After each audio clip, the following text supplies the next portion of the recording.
Mesdames, Messieurs, la communauté versatile, bien le bonjour, on se retrouve dans cette quotidienne du 18 mars 2025. Il est actuellement 17h45 lorsque j'enregistre cette vidéo et j'espère, mesdames, messieurs, que vous ne vous êtes pas fait avoir par le rebond technique, rebond 100% technique pour l'instant qu'on a eu sur la journée d'hier.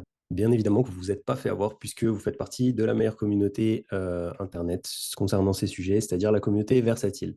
Trêve de blabla, trêve de plaisanterie. Si vous nous regardez sur YouTube, n'hésitez pas à cliquer sur le petit bouton s'abonner. N'hésitez pas aussi à rejoindre la plateforme Versatile si vous voulez avoir accès à du contenu eh bien 100% gratuit, nos wallets et en avance, comme les points hebdomadaires par exemple, et ces vidéos qui sont publiées un jour avant sur la plateforme, avant d'être publiées donc sur YouTube. Tous les liens sont dans la description. On commence tout de suite avec les news macroéconomiques. Tesla s'effondre, 16 milliards de profits pour les vendeurs à découvert. On a vu l'action de prix de l'action Tesla depuis plusieurs semaines maintenant. Hein. J'avais même pris pour habitude d'appeler ça la crypto-monnaie Tesla, puisqu'on a vu une chute de plus de 50% de mèche à mèche depuis les plus hauts. C'est des chiffres qui sont assez dingues. Valeur de Tesla divisée par deux en 3 mois, 700 milliards de market cap envolé, plus de 100 milliards de la fortune personnelle de Musk partie en fumée. Et tout ça, bien évidemment, sur fond eh bien, voilà, de prise de position politique controversée de la part de Elon Musk, qui était autrefois adulé. Bonjour, bienvenue dans un monde où le SP500 vient d'enregistrer sa deuxième journée consécutive avec 90% d'actions en hausse. Donc c'était sur la journée d'hier et ça faisait suite à la journée de vendredi. Après avoir atteint son plus bas niveau depuis 6 mois, historiquement, le SP500 est en hausse 2 mois après dans 100% des cas. Voilà, donc un petit peu d'opium concernant d'opium, donc c'est un petit peu d'espoir, c'est une expression qu'on utilise beaucoup dans le milieu des crypto-monnaies. Donc voilà, un petit peu d'espoir pour les marchés traditionnels. Ceci étant dit, 2 mois après 100% des cas qui sont en hausse, ça nous laisse quand même pas mal de tumulte et un petit peu de place pour continuer eh bien, la tendance baissière sur le SP500, aller gratter quelques pourcentages à la baisse supplémentaires sur les 2 prochains mois. Alexandre Baredez qui nous rappelle ici que les 10% de correction sur le SP500 ont permis de détendre les multiples de valorisation, donc le PER, le ratio court-bénéfice anticipé passant de 22,5 à 20. Ce multiple est revenu au contact de sa moyenne à 5 ans. Encore un petit effort pour venir sur la moyenne à 10 ans, point d'interrogation, qui se situe aux alentours des 18 et demi. Voilà, tout simplement. Vous le savez, marché en correction aujourd'hui, vous l'avez vu et on va le voir dans l'analyse technique. Et ça, bien évidemment, c'est très probablement dû à la reprise de l'incertitude, la reprise des tensions géopolitiques qui ne veulent pas s'arrêter décidément, malgré, une fois de plus, une macroéconomie orientée dans le bon sens, même si j'ai découvert récemment un indicateur dont je vais vous parler et dont je ne vois pas beaucoup de personnes parler d'ici quelques minutes. Quoi qu'il en soit, fin de la trêve à Gaza cette nuit, un nouveau bilan fait état de plus de 300 morts dans les frappes israéliennes selon le ministère de la Santé du Hamas. Et alors qu'Israël a rompu le cessez-le-feu en bombardant massivement la bande de Gaza, le Hamas vient de déclarer que Benjamin Netanyahou a décidé de sacrifier les otages, entre guillemets. Donc voilà, cette région du monde qui s'embrase à nouveau, le cessez-le-feu qui n'aura pas tenu si longtemps que ça finalement. A priori, il y a des rumeurs comme quoi Benjamin Netanyahou aurait autorisé ce bombardement à la suite de, une fois de plus, l'autorisation, l'agreement de Donald Trump. Donc on va voir dans les prochaines heures, les prochains jours, les prochaines semaines ce qu'il en est, mais ça n'arrange bien évidemment pas ces affaires d'incertitude sur les marchés. Et au-delà de ça, on parle de vie humaine. Donc voilà, tout ce qu'on souhaite, bien évidemment, c'est la paix un peu partout dans le monde. Scott Bessent, hein, je vous le rappelle, secrétaire du Trésor aux États-Unis, qui a fait quelques déclarations, qui a fait une interview ce matin, et donc quelques déclarations importantes en ont suivi, en ont découlé. Je vous les ai mises ici. On peut voir ça ensemble. Le 2 avril, pardon, chaque pays va recevoir eh bien, un tarif. En gros, le 2 avril, on saura à quelle sauce sera mangé chaque pays de la part des États-Unis. Voilà, donc a priori, ça se résoudra cette affaire de tarifs et on y verra plus clair d'ici 2 semaines. Pour certains pays, le 2 avril, enfin, les tarifs du 2 avril pourront être assez bas, après qu'il ait annoncé qu'effectivement, ces histoires de tarifs, ces histoires de taxes réciproques notamment, ne seront pas automatiquement de 25% et plus de 25%. Je vous le rappelle, hein, pour la France et l'Europe, par exemple, on a Donald Trump qui avait annoncé des tarifs de 200% sur les spiritueux et les vins, en réponse à des tarifs sur les whisky importés des États-Unis en Europe. Trump a demandé à Scott Bessent de repenser le système de sanctions des États-Unis, donc le système de taxes. Donc ça, a priori, là où effectivement ça ajoutait encore de l'incertitude sur les déclarations précédentes, ça pourrait faire office, ça pourrait rassurer les marchés tout simplement, puisqu'on aurait un cadre qui serait un petit peu différent au niveau des taxes potentiellement. Et ce qui a terminé d'enfoncer le clou final dans le cercueil, j'ai envie de vous dire, demander, enfin toujours Scott Bessent qui parle, hein, demander des garanties comme quoi il n'y aura pas de récession, et Silly donc est idiot. Voilà, tout simplement, le message est très clair. Il n'y aura aucune garantie qui sera donnée par le gouvernement américain, bien évidemment, hein, puisqu'il ne peut pas donner de telles garanties, qu'il n'y aura pas de récession à l'heure actuelle. Une news un peu plus crypto-monnaie, enfin pas un peu plus crypto-monnaie, une news crypto-monnaie qui met un petit peu d'opium dans tout ça. Comme je vous l'ai dit, un petit peu d'espoir. Les holders long terme de Bitcoin accumulent activement du Bitcoin avec près de 170 000 BTC qui ont été achetés en seulement un mois. Et vous le voyez hein, ici, le comportement de la smart money qui est vraiment, voilà, c'est vraiment pour ça que ça s'appelle la smart money, hein. Sur toute la phase de hausse, on a de la décharge de la part des long term holder net position. Donc voilà, les whales et surtout les personnes qui détiennent les BTC à long terme, donc la smart money généralement, les institutions, etc., qui vendent sur la phase haussière et qui rechargent sur les phases baissières. En ce qui concerne les chiffres importants pour cette semaine, vous le savez, mercredi, donc demain, J-1, ça y est, semaine décisive, on aura la décision de la Banque centrale américaine concernant les taux d'intérêt qui resteront très probablement inchangés à 4,5%. Ce qui nous intéresse vraiment ici, c'est d'une part les projections économiques du FOMC, d'autre part la conférence de presse de Jérôme Powell. On aura deux solutions ici, soit le discours est dans le même sillage que la dernière fois, c'est-à-dire très au quiche, très agressif de la part de Jérôme Powell. Et dans ce cas-là, eh bien, les marchés continueront très probablement leur purge pour les prochaines semaines. Soit on a un discours qui commence à être plus, j'allais dire un peu plus, mais j'ai l'impression que le marché s'attend vraiment à beaucoup. Donc je pense qu'il faudra beaucoup demain dans la conférence de presse de Jérôme Powell.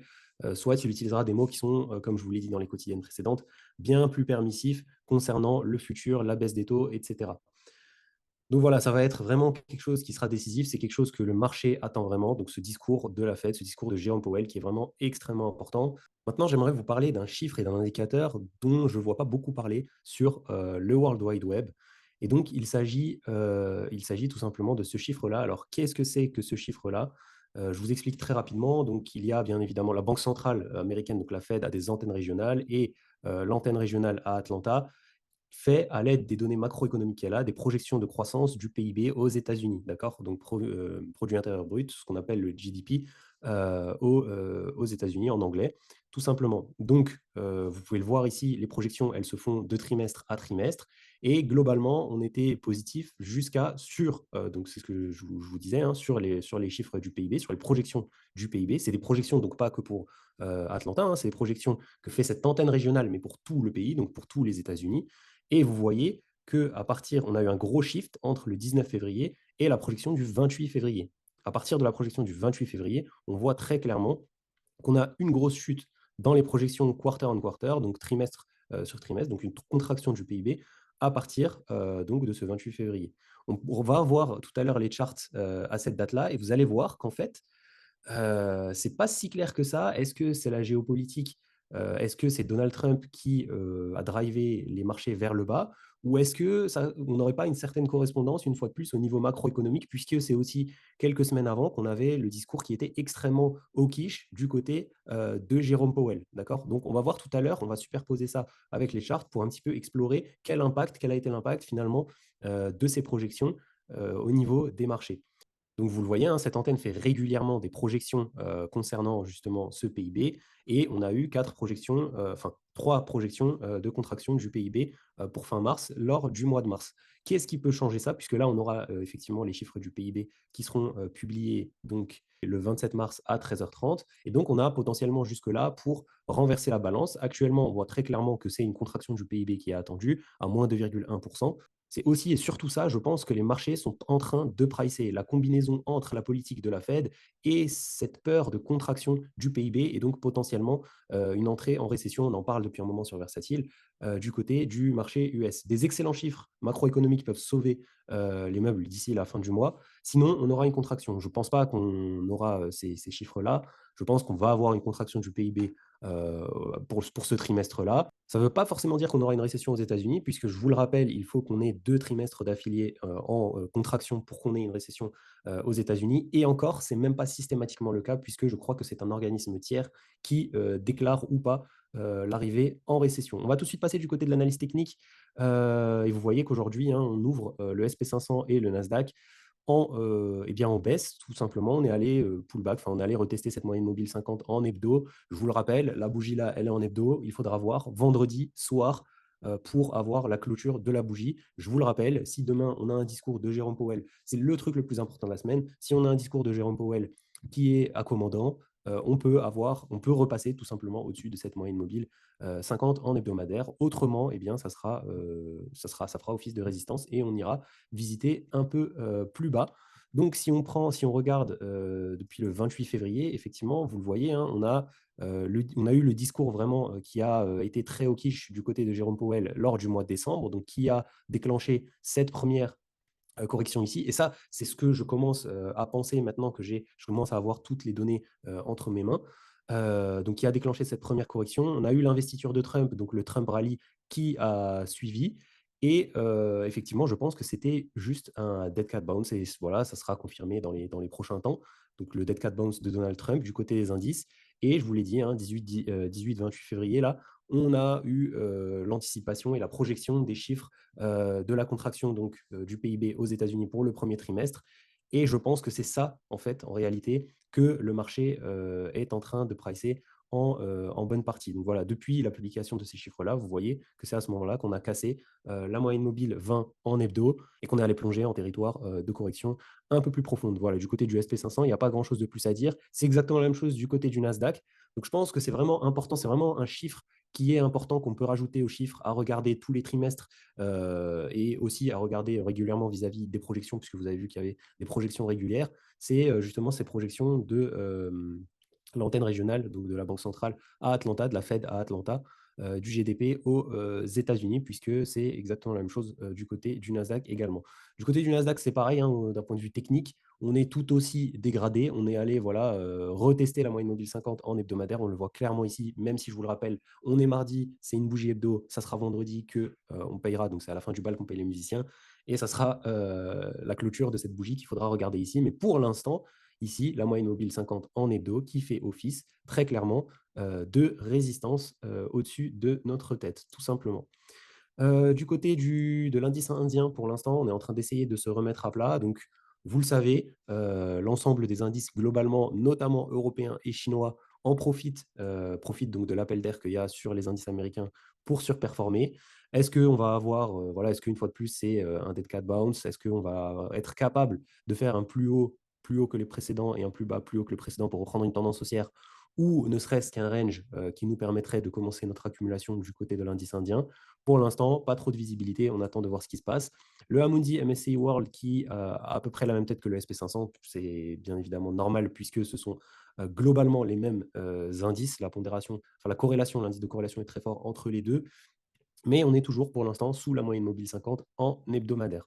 Du côté du CAC 40, on est toujours dans cette zone de travail, cette grosse zone de travail ici. Donc ça peut potentiellement faire office de zone d'accumulation, surtout, vous le savez, en DCA, si vous êtes là sur le moyen long terme. Et lorsqu'on regarde les crypto-monnaies, aujourd'hui, bien évidemment, journée corrective sur les marchés, journée corrective sur les crypto-monnaies. Rien de plus que hier à dire de ce côté-là puisque on est toujours au-dessus de la moyenne mobile 50 en hebdomadaire du côté de Bitcoin. Et je vous l'ai dit et je vous le répète, les crypto-monnaies ne feront pas de rallye seules sans les indices. Voilà, donc on est tous suspendus aux lèvres de Jérôme Powell pour la soirée de demain qui conditionnera tout simplement la direction que prendront les indices pour les prochaines semaines, je pense jusqu'au chiffre justement du PIB aux États-Unis, donc du GDP, qu'on suivra à la fin du mois et qui viendront confirmer, infirmer ces projections et donc donner la tendance au marché pour les prochains mois. Voilà, tout simplement, je vais juste vous passer l'or avant de clôturer. Vous le voyez, l'or qui continue de faire office de valeur refuge. Donc c'est pareil, hein, voilà, tant qu'on a l'or qui continue de monter comme ça, qui continue son bull run exceptionnel sans relâcher du lest, ça voudra dire que pour l'instant, ce que décident de pricer les marchés, c'est de l'incertitude et donc c'est, de vouloir se réfugier sur, eh bien, sur cette matière première qui a toujours fait office de valeur refuge. Voilà, ça sera tout pour aujourd'hui. N'hésitez pas à nous rejoindre du côté de YouTube, sur la plateforme, eh bien, sur la plateforme Versatile. C'est 100 gratuit. Il y aura également un live sur YouTube ce soir avec mon acolyte Nassim, durant lequel on va répondre à toutes vos questions et on fera peut-être une petite analyse de marché. En plus, on parlera, du discours de Jérôme Powell, c'est pas impossible, donc n'hésitez pas à passer ce soir si vous voyez la vidéo sur YouTube, aujourd'hui encore. Et puis moi, de mon côté, je vais juste vous souhaiter, à la communauté Versatile une excellente soirée, à la communauté YouTube une excellente journée. Je vous dis à demain ou après-demain. Ciao, ciao.